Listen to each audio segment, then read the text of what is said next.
Good morning. Good morning, Chairman Schutte and members of the committee. I am Charity Dean. I am the president and CEO of the Michigan Black Business Alliance. Our mission is to help close the racial wealth gap by creating programs and advocating for policies that result in profitable and sustainable Black-owned businesses across Michigan.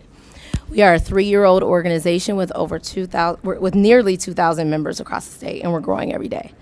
Today, I urge your support for House Bill 4002, which amends the Earned Sick Time Act by creating small business exemptions and simplifying compliance requirements. Our advocacy for this bill is grounded in equity.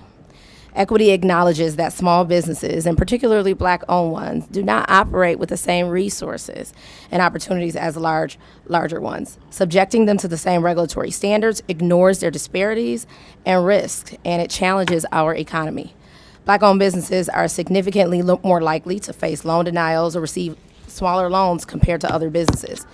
53% of Black-owned businesses identify lack of access to capital as a top challenge. There are revenue gaps for small businesses compared to larger ones and for Black-owned businesses as well.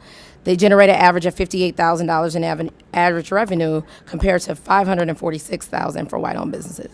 Organizations like Goldman Sachs and the Brookings Institute have studied the racial wealth gap in our country, and specifically, the Kellogg Foundation studied it in the state of Michigan and found that if we close that gap in the state of Michigan, our state stood to gain $92 billion in its economy.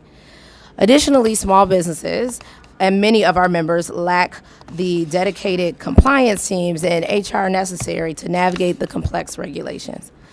But even more, I'm a small business owner. I own a small cafe called Rosa, named after my great-grandmother in the Rosedale Park neighborhood. And like many of my members, many small businesses, we feel that oftentimes we are over-regulated and under-resourced. Legislation like this compares my small coffee shop like Rosa and puts us under the same regulatory climate as a Starbucks. We're not Starbucks, I think we're better. But I think that we should really we are actually better. But the inequities that impact small businesses impact our commercial corridors. The folks that work at Rosa live in the neighborhood. I know them. I know their families. I know their challenges. Regulations like this interfere with my relationship with my employers, but it also puts me on an unfair playing field. I think the neighbors of Grand Mount Rosedale would be disappointed to see that we would have to compete and actually produce in ways that folks in larger corporations have to do.